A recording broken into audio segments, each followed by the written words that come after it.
Bismillahirrahmanirrahim. Assalamualaikum warahmatullahi wabarakatuh. Innal hamdalillah nahmaduhu wa nasta'inu wa nastaghfiruh wa na'udzu billahi min syururi anfusina wa min sayyiati a'malina. May yahdihillahu fala mudhillalah wa may yudlil fala hadiyalah. Asyhadu an la ilaha illallah wahdahu la syarikalah wa asyhadu anna Muhammadan abduhu wa rasuluh. Allahumma salli wa sallim wa barik ala hadzal nabiyil karim wa ala alihi wa sahbihi ajmain. Bapak Ketua Masjid beserta pengurus yang saya hormati, Bapak Ibu alim ulama, tokoh masyarakat, cerdik pandai, orang-orang tua yang saya muliakan, hadirin hadirat yang semoga kita semua senantiasa dirahmati oleh Allah. Kembali kita bersyukur kepada Allah dengan mengucapkan alhamdulillahirabbil alamin. Bersolawat kita kepada Rasulullah sallallahu alaihi wasallam dengan ucapan Allahumma shalli ala sayyidina Muhammad wa ala alihi washabbihi wasallim. Sewaktu Rasulullah, Umar bin Khattab dan Utsman bin Affan radhiyallahu anhum sedang berada di atas bukit Uhud, Pak. Tiba-tiba bukit Uhud itu bergetar hebat. Nah, kata Rasulullah, wahai Uhud, diamlah, karena di atasmu ada seorang nabi dan 2 orang syahid. Jadi udah diramalkan oleh Rasulullah, Pak, antara Umar, Utsman ini mati syahid. Jadi ada satu lagi Abu Bakar Siddiq di atas itu juga. Kata Rasulullah juga ada seorang Siddiqin. Kemudian 2 orang yang mati syahid.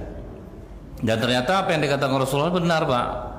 Umar bin Khattab meninggalnya karena dibunuh, Utsman bin Affan pun meninggal karena dibunuh. Padahal 2 orang sahabat ini selalu berdoa kepada Allah, ya Allah berikanlah kami keselamatan, afiah, kesehatan, keselamatan. Tapi kok matinya dibunuh?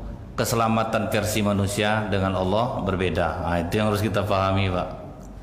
Jadi jangan sampai kita katakan percuma minta sehat atau sakit juga. Allah yang Maha tahu, Pak. Nah, Allah yang Maha tahu. Kenapa bapak ini sakit diabetes sampai busuk kakinya? Karena Allah tahu nih kalau disehatkan ya. Bapaknya agak lain nih nampaknya nih, sering jalan-jalan pagi, itu banyak yang tertengok itu, Pak, ya. Kasih sakit, nggak bisa jalan kemana-mana, kan itu afiah tuh, Pak, keselamatan dari Allah. Jadi konsep keselamatan kita sama Allah itu berbeda. Nah, Umar bin Khattab ini, Bu, dia sudah pernah bertanya kepada salah seorang sahabat, ada enggak kalian yang masih hafal tentang hadis gelombang fitnah yang menimpa? Datang seorang sahabat, maaf Khalifah, engkaulah penutupnya. Kalau pintu itu sudah terbuka, maka tidak akan pernah tertutup lagi selamanya. Jadi kita jangan heran, Bu, fitnah sampai hari ini, sampai hari kiamat akan terus bergulir. Hati kita yang dimainkan, Pak. Sebentar kita suka sama orang ini, sebentar kita benci dibuatnya, sebentar suka. Itulah fitnah yang terus bergelombang. Maksud Umar masih tertutup pintunya itu apa, Pak? Umar begitu dia mati dibunuh, itulah pembuka pintu fitnah. Cuman Umar beruntungnya apa, Bu? Bukan orang Islam yang membunuhnya. Waktu itu, Pak, di Madinah adalah namanya Abdullah bin Saba. Jadi Abdullah bin Saba ini bukan Abdullah bin Saba, ada seorang budak dari Al-Mughirah bin Syu'bah, Abu Lu'lu'ah. Dia bukan Abdullah bin Saba. Abu Lu'lu'ah, dia ini orang Persia, Pak. Masuk ke Madinah pura-pura jadi pembantu budak dari Al-Mughirah bin Syu'bah. Dan dia banyak keahlian, Pak. Bisa buat ini, bisa buat itu. Jadi Umar pun sayang sama dia. Umar tidak tahu bahwa ini adalah sebetulnya tentara khusus dari Persia. Jadi intelijen ini udah lama, Pak. Dikirim tentara terlatih dari Persia, nyamar jadi pembantu. Karena apa? Waktu masa Umar, Persia direbut. Jadi mereka tidak senang kepada Umar bin Khattab, maka diutuslah tentara khusus ini. Sebetulnya dia punya banyak keahlian, orang yang jago perang. Jadi budak dia, Pak, di rumah Al-Mughirah bin Syu'bah. Bahkan Umar pun sayang sama dia karena dia punya banyak kepandaian. Padahal dia hanya menanti saat, Bu, supaya bisa untuk membunuh Umar. Dan dia udah pasukan berani mati nih, Pak. Pokoknya begitu selesai bunuh diri, itu target dia. Selesai bunuh diri. Nah, ini pula yang terjadi sekarang dengan latar belakang dikatakan jihad atas nama agama. Pokoknya serang kantor polisi, habis itu kita memang ingin mati gitu. ingin sengaja untuk mati. Kan konsep ini sudah lama berarti Pak. Jadi ini yang hati-hati kita nih. Kadang-kadang orang terhasut dengan pengajian, pokoknya ini mati syahid. Kalau kita bunuh polisi, kita bunuh tentara, kita mati syahid. Mereka tidak mau bunuh diri. Itu cerdiknya Pak. Dia ingin dia ditembak supaya dia tidak bunuh diri. Jadi konsep ini sudah lama nih Bu. Sejarah itu berulang memang. Nah itu makanya kita hati-hati. Jangan pengajian terlalu eksklusif Pak. Nanti lainlah jos kita nanti dibuatnya. Nah begitu dia punya waktu, jadi udah disiapkan ya Bu, pisau beracun, sembunyilah dia Pak di balik mihrab. Jadi tibanya ini kamar, sembunyi dari balik itu. Begitu sudah Umar bin Khattab masuk, semua sahabat sudah masuk, maka Umar pun memimpin menjadi imam. Dalam riwayat tidak lama setelah takbiratul ihram, langsung dia keluar, ditusuknya perut Umar 3 kali. Umar teriakannya waktu itu, seorang anjing telah membunuhku. Karena apa? Anjing bahasa itu Bu, kaum Khawarid itu maksudnya Pak. Karena dari zaman Rasulullah kaum Khawarid itu memang sudah ada, tapi ini bukan Khawarid nih. Kaum Khawarid itu apa kata Rasulullah Bu? Solatnya melebihi solat kalian, Al-Qur'annya melebihi bacaan kalian, tapi mereka terlepas dari busur panah Islam. Rasulullah aja dibantahnya Pak waktu pembagian antara pasan perang. Wahai Muhammad, bertakwalah engkau kepada Allah. Bayangkan Rasulullah disuruhnya bertakwa Pak. Waktu itu udah mau dipancung Umar dia. Maka kata Rasulullah, jangan Umar, dia masih sholat. Masih juga dihargai Rasulullah karena dia masih sholat, walaupun sudah terlepas pemahamannya dari Islam. Jadi Umar waktu itu menyangka kaum Khawarid yang membunuhnya Pak. Maka kata dia, anjing telah membunuhku. Karena kata Rasulullah kaum Khawarid itu adalah anjing-anjing neraka. Setelah Umar terbunuh, dia sambil lari itu Pak, sambil mengibaskan pisau juga, si Abu Lu'lu'ah ini. Ada 17 orang yang mati subuh itu. Sisanya ada 7 orang luka-luka. Karena orang banyak datang, banyak juga yang tidak tahu Pak kejadian itu di tengah. Karena kan orang banyak, sholat tidak pakai mic Pak. Jadi seberapa kuatnya saja, sehingga bagi sebagian tidak tahu, sebagian lagi tidak. Akhirnya dia ditangkap. Waktu ditangkap itulah dia bunuh diri langsung Pak. Nah matilah Abu Lu'lu'ah ini. Namun Pak, sholat subuh tidak dihentikan, langsung maju Abdurrahman bin Auf menggantikan. Jadi sebagian menyelamatkan, sebagian menyambung sholat. Itu sebetulnya sholat tidak boleh diputus. Macam di masjid apa kemarin Pak yang imam dipukul, Masjid Jalan Sri Kandi, mukul semua jadinya. Seharusnya udah selesai, sebagian menyelamatkan, sebagian harus meneruskan sholat. Jadi kalau Umar bin Khattab waktu itu dia terbunuh, Umar diselamatkan, tapi Abdurrahman bin Auf langsung maju, cuman ayat aja yang dipendekkan. Jadi sholat tidak boleh dihentikan. Sedangkan dalam keadaan perang aja sholat jamaah tidak dihentikan. Cuman dulu ada kejadian Bu di Pekanbaru nih, Ustadz ini masih hidup sampai sekarang Pak, di Masjid Taqwa kejadiannya. Ustadz ini mau ceramah kan bawa laptop Pak, dia bawa laptop ceramah tuh habis maghrib. Pintu Masjid Taqwa itu dulu yang di mihrab ini belum terkunci nih Pak, masih bisa dibuka lah. Taruhnya laptopnya situ. Pas sujud terakhir Bu, masuk maling, diambilnya laptop Ustadz tuh. Spontan Ustadz tuh dikejarnya maling tuh Pak. Tinggal aja jamaah sedang sujud Bu. Meleleh hidung orang nih buatnya Pak. Lama. Baru sadarnya terdengar Ustadz tuh berteriak di luar, maling, maling. Baru ada yang maju gantikan. Jadi sebetulnya jamaah dibolehkan. Ini dalam hadis Rasulullah pernah terjadi ketika Rasulullah ruku terlalu lama, itu kan sahabat ngintip di belakang Pak. Jadi dibolehkan jamaah itu mengintip. Kalau rasanya imam sudah terlalu lama di gerakan yang tidak seperti biasanya, maka jamaah dibolehkan mengintip. Itu tidak membatalkan sholat. Bahkan Bu, di dalam sholat ada binatang yang membahayakan, kita boleh membunuh, boleh bergerak lebih dari 3 kali Pak. Dengan syarat jangan latah pula Bu, saya membunuh mati kau, mati, itu baru batal. Tapi kalau kita sekedar membunuh tidak ada masalah. Janganlah Bu buat kusuk lah Pak, digigit lipan tahan. Tak boleh Bu, memang harus dibunuh Pak. Itu yang binatang yang membahayakan boleh dibunuh ketika sholat. Bahkan Rasulullah pun sedang jadi imam pernah menggendong cucunya, makanya dibolehkan Pak. Daripada misal cucu lari-lari, cuman cucu Rasulullah waktu itu sama juga dengan anak-anak lain Pak. Lari-lari digendong oleh Rasulullah, diam dia nanti ruku ditaruh, naik lagi di pangku lagi gitu. Nah jadi Bu ya, setelah kejadian itu sholat tetap dilanjutkan, Umar dibawa pulang. Nah di situ baru Umar bertanya, siapa yang membunuh aku? Abu Lu'lu'ah, budak dari Al-Mughirah bin Syu'bah. Alhamdulillah ya Allah, bukan seorang muslim yang membunuh aku.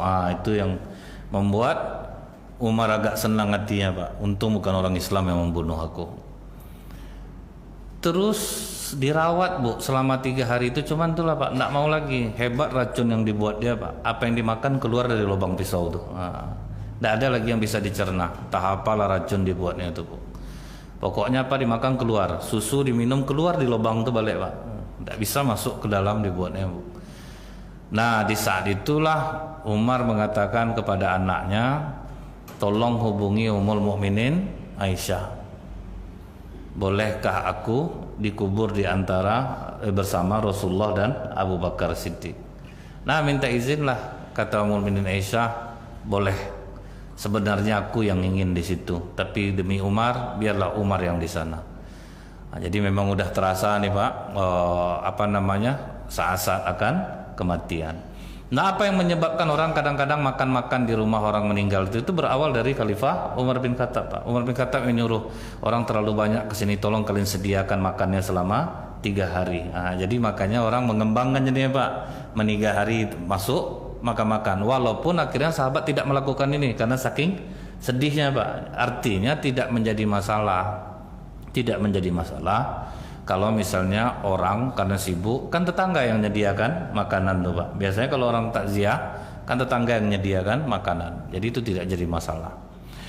Nah setelah kejadian itu Bu, Umar meninggal. Apa kata Ummul Mukminin Aisyah? Sejak Umar dikubur di sana, aku terus menutup auratku. Nah, jadi karena kalau waktu ayahnya sama Rasulullah, dia tidak perlu menutup auratnya. Jadi begitulah Bu ya, taatnya Ummul Mukminin Aisyah itu. Dengan orang yang meninggal pun dia masih malu Pak. Nah, jadi inilah pembuka pintu fitnah. Dan terbukalah pintu fitnah itu semenjak kematian Umar bin Khattab. Nah Abu Lu'lu'ah ini Bu, kuburannya di Iran indah dibuat orang Syiah Pak. Karena orang Syiah berterima kasih kepada Abu Lu'lu'ah yang telah membunuh Umar bin Khattab. Nah, jadi kuburannya itu Pak betul-betul dibaguskan Pak. Abu Lu'lu'ah itu sebesar masjidnya ada nih Pak, kuburannya dihias. Karena orang Syiah itu sangat membenci Umar bin Khattab radhiyallahu anhu, sangat membenci Abu Bakar Siddiq, sangat membenci Ummul Mukminin Aisyah. Sampai ada hari raya untuk memaki Ummul Mukminin Aisyah. Nah, itulah Pak ngerinya. Cuman orang Syiah ini dia ada takiyah Bu, dia nyamar. Nah, jadi kadang kalau dia berada di sini dia sholat juga sama kita Pak, supaya untuk menutupi kepemahaman dia. Nah jadi ini kan fitnah lagi namanya nih Pak, itu bahayanya. Nah setelah kematian Umar bin Khattab, nah baru nih Bu, fitnah tidak akan berhenti lagi. Naiklah Khalifah Utsman bin Affan. Begitu naik Khalifah Utsman bin Affan ini, Utsman bin Affan ini Rasulullah tua 6 tahun daripada Utsman bin Affan, lebih tua Rasulullah 6 tahun. Jadi Utsman bin Affan ini Bu digelari Zunnurain, yang memiliki 2 cahaya. Ada 3 pendapat kenapa dia digelari Zunnurain. Yang pertama, sebelum masuk Islam dia dermawan, setelah masuk Islam dia dermawan. Itu namanya Zunnurain. Kemudian dia itu sering mengkhatamkan Quran di waktu sholat witir, sholat malam cahaya, Al-Quran juga cahaya. Kemudian yang ketiga, kenapa dia disebut Zunnurain? Karena 2 putri Rasulullah menjadi istri Utsman bin Affan, Ruqayyah dan Ummu Kulsum. Jadi waktu nikah dengan Ruqayyah itu Pak, pergilah berhijrah ke Habasyah. Nah waktu berhijrah ke Habasyah itu, jadi kan Utsman bin Affan ini termasuk as-sabiqunal awwalun Pak, orang yang pertama-tama masuk Islam. Dan Islamnya Utsman ini dakwah dari Abu Bakar Siddiq. Jadi selevel kayanya Bu. Jadi beruntunglah kalau orang kaya itu Pak, lebih enak dia berdakwah Bu. Dia bisa berdakwah dengan uangnya. Coba lah misal orang kaya di sini jumpa preman-preman sedang duduk, kalian mau mengisi duduk enggak di Masjid Nurul Yakin dengan ceramah, kasih 50.000 satu orang, kok enggak ramai kemarin ya? Coba lah.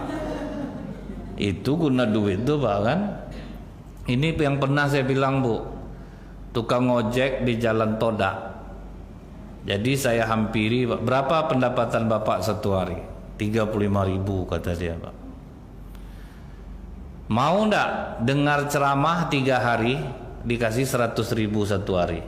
Belajar fikih, berwudu, taharah, macam-macam lah pokoknya diajarin selama 3 hari. Mau enggak? Maulah. Carilah orang 20 orang. Cari orang 20 orang Pak, digaji 100.000 satu hari. Gajinya berapa tadi Pak? 35.000. Ternyata kusuk dia mendengarkan ceramah selama 3 hari. Karena ekonomi nyaman Pak. Itu guna duit tuh Pak. Saya habis saya daftarkan 20 orang itu, saya pergi ke mall Pak. Saya temui Pak Haji Fauzi yang andalas elektronik sama Pak Haji Bali Jewelry, Pak Haji Muklis yang tinggal di atas ini. Oke Ustaz, biarlah kami berdua nanggung. Berapa dananya semuanya? Sekian. Yang ngajar berapa orang? Selesai. Dan ternyata memang betul Bu, serius Pak, kusuk dengarkan ceramah tuh Pak. Kan aman ya, ekonomi nyaman. Kalau ekonomi aman kan tenang kita. Gimana orang mau dengar ceramah, sholat tenang Pak. Ekonomi parah Bu. Mikirkan anak belum makan lagi. Makanya Masjid Jogokarian di Yogyakarta itu orang miskin tuh didata Pak. Ditanya kenapa Bapak tidak ke masjid? Waduh, saya jangan mikir ke masjid lagi, anak butuh makan. Kadang uang sekolah anak yang dipikirkan. Oke, berapa penghasilan Bapak satu hari? Sekian. Kebutuhan sebulan berapa? Sekian. Oke, masjid nanggung. Jadi masjid nanggung setiap bulan apa? Nggak ramai orang miskin ke masjid jadinya Bu. Aman dia. Uangnya aman. Macam masjid kita ini kan gitu juga programnya nih Pak. Anak yatim di sekolah kan, semua orang miskin didata. Nah pengembangannya besok bisa seperti Jogokarian nih Pak. Orang miskin itu ditambah kebutuhannya tiap bulan. Anak-anak muda di sekitar Masjid Jogokarian itu kan nggak ada yang nganggur tuh Pak. Dikasih modal 5 juta, kalian jualan dekat masjid. Jualan dekat masjid karena masjid ramai. Masjid Nurul Yakin ini kan udah ramai nih Pak. Dari mana-mana orang datang nih. Anak kalian sembahyang ya, tapi waktu sholat kalian sembahyang, kasih modal 5 juta satu orang. Orang tuh lah jualan. Terus apa terusan di parkiran Bu? Hilang mobil Bapak Ibu kami ganti baru.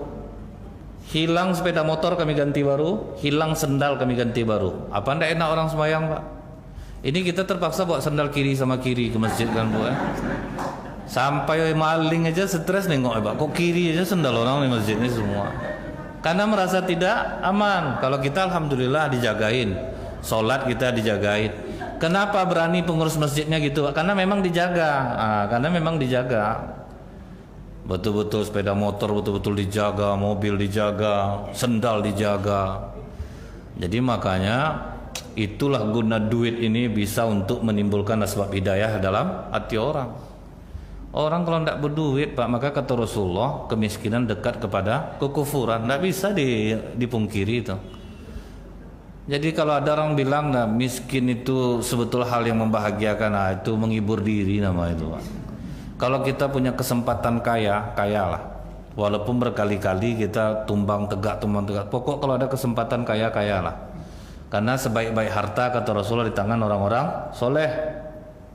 Daripada beredar Bu di tangan orang-orang tidak soleh, di pengedar, apa Pak ya, sempat pengedar sabu, yang beredar akhirnya dia bisa beli orang-orang beriman. Saya ingat di kampung dalam itu kan banyak pengedar narkoba Pak. Diundangnya orang pengajian ke rumahnya datang Pak. Kenapa?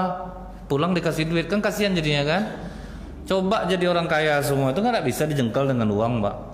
Akhirnya pas pengajian dia Bu ngundang ke rumah, datang orang Pak ke rumahnya. Dikasih duit, ya kan kasihan. Coba kita kuat ekonomi Pak, mana mau kita gitu kan. Tidak usah datang orang macam itu, kita datang kita tahu pencarinya dari mana, akan kuat kita jadinya Pak, bisa berubah dia jadinya. Nah Abu Bakar Siddiq mendakwahi Utsman bin Affan, masuk Pak selevel, dia sama-sama pengusaha. Terus nanti ke Tolha, Abdurrahman bin Auf, jadi orang-orang kaya masuk Pak. 10 orang sahabat Rasulullah yang dijamin masuk surga itu Pak, rata-rata miliarder semua tuh Pak. Memang orang-orang kuat ekonominya. Nah, waktu berhijrah itu Bu, Utsman bin Affan jatuh miskin Pak, karena meninggalkan perdagangan. Waktu sampai di Habasyah, hamillah Ruqayyah. Lahirlah anak, dikasih nama Abdullah. Mendengar itu Rasulullah nak tanggung senang hati Rasulullah Pak. dapat cucu, karena anak laki-laki Rasulullah kan meninggal semua, Pak. Qasim, Abdullah meninggal. Senang hati Rasulullah ya, baru umur sekitar 6 tahun cucu Rasulullah ini dicakar ayam, Pak. Bisa tidak sembuh-sembuh, akhirnya meninggallah cucu Rasulullah itu. Jadi memang kadang Rasulullah ini beratnya apa, Bu? Dia digelari abtar, laki-laki yang binasa, karena tidak punya anak laki-laki. Rasulullah sempat sedih itu, Bu. Anak aku ngapa tidak ada yang hidup, yang laki-laki tidak ada yang hidup. Sempat Rasulullah berduka tuh, Pak. Makanya turunlah surat Inna a'toina kal kausar. Sesungguhnya Allah telah memberimu nikmat yang banyak. Jadi disindir Allah gitu tiba. Kau udah banyak nikmat kau sebetulnya. Sampai dalam riwayat disebutkan kalau sempatlah hidup anak laki-laki Rasulullah mungkin disembah orang, Pak. Nah, sedangkan cucunya jadi agungkan orang, apalagi Rasulullah anaknya. Itu, Pak, di kuburan Husain itu di Karbala itu. Naik ke kuburan itu mesti merangkak tuh, Pak. Dan harus dijilat pakai lidah. Bayangkan sama Bapak tuh. Ini bukan fitnah, nih tengoklah, Bu. Ibadah Syiah di Karbala itu betul-betul merangkak dan tangga itu mesti dijilat, Pak. Itu cucu baru tuh, kalau sampai anak Rasulullah, Pak. Macam mana kepala dia antuk-antuk ke dinding jalan tuh sambil salto belakang. Tentu gitu lagi, Pak, cucunya juga macam itu. Nah, begitu terdengar kabar Rasulullah sudah hijrah ke Madinah, Utsman bin Affan pindah ke Madinah. Waktu perang Badar itu keadaan Ruqayyah dalam keadaan sakit parah, Pak. Jadi waktu itu Utsman bin Affan mau ikut rombongan Badar, dilarang oleh Rasulullah. Rawat istrimu, karena istri Utsman adalah anak Rasulullah. Makanya, Bu ya, Utsman bin Affan itu tetap termasuk dia ahli Badar, dikarenakan dia sebetulnya niat ingin ikut tetapi terhalang karena merawat istrinya. Nah, begitu pulang dari perang Badar, Rasulullah antara bahagia dan sedih. Bahagia menang perang, sedih anak Rasulullah Ruqayyah meninggal dunia. Di situ berduka Utsman bin Affan, Bu. Tapi tidak lama Rasulullah pun menawarkan anak yang kedua, yaitu Ummu Kulsum, menikah dengan Utsman. Nah, waktu dengan Ummu Kulsum inilah meningkatlah perdagangan Utsman. Tapi jangan Bapak artikan, Pak, kadang istri ini membawa rezeki, kadang tidak ya, Pak ya. Nanti terpikir sama Bapak, pantas aku susah hidup aku selama ini, perlu aku ganti istri nampaknya ya. Tapi memang kadang ada juga betulnya, Pak. Ada betul, ada juga betulnya. Kadang istri ini bisa membuat rezeki suami sulit. Kalau sempat dapat kita istri pengeluh, kemudian tidak bersyukur, kan memang Allah nggak mau ngasih rezeki, Pak. Karena apa, Bu? Yang membuat kami sukses ini kan doa istri. Jadi kalau ingin banyak kita sukses, Pak, tentu kita perbanyak. Nggak istri berdoa gitu. Bukan perbanyak istri. Ya kalau dapat istri yang bersyukur, apa nggak naik ekonomi kita dibuatnya, Pak. Hati kita lapang ini ya. Nah, cuman bukan itu maksudnya, Bu ya. Memang meninggal Ruqayyah, menikah dengan Ummu Kulsum, perdagangan Utsman pun meningkat. Cuman tidak lama, hanya sekitar 1,5 tahun, Ummu Kulsum pun meninggal dunia. Nah, jadi memang itulah, Bu ya. Cara Allah itu, keadilan Allah itu berbeda, Pak. Keadilan Allah itu berbeda. Akhirnya kalau kita ingat, Pak, bagaimana sedekah Utsman bin Affan tidak perlu disampaikan lagi. Sudah banyak kita mendengar. Bahkan kalau untuk perang Tabuk itu Utsman bin Affan udahlah nyumbang 900 ekor kuda ditambah dengan 1.000 dinar emas. Kalikanlah 1 dinar 3.594.000, Pak. Berapa dia nyumbang tuh, Pak? Dan nyumbang ikut pula perang. Yang membeli sumur rumah, yang memperbesar Masjid Nabawi. Jadi kalau sampai kata Rasulullah, mulai saat ini Utsman, hartamu tidak akan membahayakan selama-lamanya. Makanya kata-kata Rasulullah ini selama-lamanya, sampai hari ini uang Utsman bin Affan masih tetap abadi, masih tetap ada. Dan sekarang sudah dibangun Masjid Utsman bin Affan di Madinah, kemudian dibangun hotel dari uang Utsman bin Affan. Jadi kita, Pak, kalau ada kesempatan kaya lah, Pak. Datang orang bilang kaya itu kita bisa lupa dengan Allah. Miskin pun lebih bisa kita lupa dengan Allah, Pak. Orang miskin lebih ngeri lagi, Bu, bisa melupakan Allah. Dia sibuk untuk menutupi hidupnya. Jadi akhirnya jangan dibilang orang kaya itu bisa sombong, orang miskin pun bisa sombong gitu. Dikasih duit sama Pak ya, saya jangan dijengkal sama duit. Atau orang miskin yang sombong tuh Pak, dikasih duit nggak mau. Ini yang pernah saya bilang Pak, itu kejadian Pak Haji Awang yang punya toko emas di mall itu Pak. Satu kalau nggak salah saya nggak punya dia, selebihnya punya dia semuanya Pak ya, sama adik beliau. Waktu dia mau pergi sholat asar, nampak dia orang gerobak jual kacang Pak, aktif betul di masjid orang itu. Lah, langsung dibilang ke Pak Haji, saya nanti mau ngomong. Apa tuh? Saya mau beli Honda second, harganya 4 juta, bisa Pak Haji bantu saya? Nanti lah bisa asar ke toko saya. Pergi orang di ke tokonya. Sampai di tokonya, gini aja lah. Saya kan ada zakat harta nih. Biarlah saya bayar di depan zakat harta saya 4 juta. Jadi kalau tidak perlu ganti lagi. Maaf Pak Haji, saya jangan dizakati. Saya tidak nerima zakat. Ngapa kau tidak nerima zakat? Karena Rasulullah tidak nerima zakat. Kau kan tidak Rasul loh. Itulah salah pemahaman ya Pak ya. Jadi ginilah, kalau memang tidak mau kau terima zakat, udah emosi saya tuh Ustaz, rasa mau menampar mukanya kata Pak Haji ini Pak. Saya kasih aja lah cuma-cuma uang 4 juta nih. Saya masih kuat Pak Haji, jangan dikasih saya masih kuat untuk berusaha. Apa nak memukul rasanya Pak? Di zakat nak mau, dikasih ndaklah mau. Jadi apa mau kau minjam? Kau minjam dunia akhirat kau bertanggung jawabkan nih. Aku bukan ngomong sombong, sanggup biaya kacang kau membayar 4 juta nih. Sanggup Pak Haji. Berapa bulan kau bisa ganti? Sebulan, 2 bulan aku kasih waktu. Catat katanya Pak ke karyawannya. Catat di 2 bulan ganti. Akhirnya hilang Pak, kan berdosa jadinya. Itu namanya orang miskin pun bisa sombong. Jadi jangan dikatakan orang kaya peluangnya sombong itu besar. Enggak, orang miskin pun peluang sombongnya besar. Sama aja sebetulnya Bu. Jadi begitu Utsman bin Affan diangkat menjadi khalifah, yang berambisi jadi banyak Pak. Muawiyah itu kan masih keluarga Utsman bin Affan tuh. Cuman ingat, Muawiyah bin Abu Sufyan masuk Islam itu terpaksa Pak. Hanya 2 bulan sebelum Rasulullah wafat. Karena apa? Tidak bisa lari kemana-mana lagi. Karena masuk Islam. Dia pun ambisinya besar menjadi khalifah. Waktu itu Bu, dia ingin menjadi khalifah juga. Di waktu Utsman bin Affan itulah hidup seorang laki-laki Yahudi namanya Abdullah bin Saba. Dia nyamar menjadi Muslim. Orang pun percaya sama dia Pak. Dia melihatkan ketaatannya Pak, rajin sholat ke masjid. Tetapi dia menghasut. Pertama yang dihasutnya orang Madinah. Aku tidak setuju. Utsman bin Affan ini tahu kalian, dia tidak ikut perang Badar, tapi jadi ahli Badar. Kemudian yang kedua, dia membagi-bagi unta sedekah dan yang tidak. Kemudian yang ketiga, dia ini pegawai-pegawai sahabat-sahabat Rasulullah yang senior diberhentikannya, dinaikkannya keluarga-keluarga dia. Di Madinah dia coba ngasut itu, tidak temakan sama orang Madinah. Kami tahu keutamaan Utsman bin Affan. Dia dijamin Rasulullah masuk surga, tidak mungkin dia orang yang salah. Pergi dia pindah ke Mekah, diasutnya pula orang di Mekah Pak, gagal juga. Pergi dia ke Mesir, berhasil Pak, karena waktunya bagus orang Mesir lagi berhentikan Utsman, kudeta Utsman, angkat Tolhah. Gitu gayanya Pak. Kemudian pergi dia ke Irak, diasutnya lagi, terasutlah orang di Irak Pak.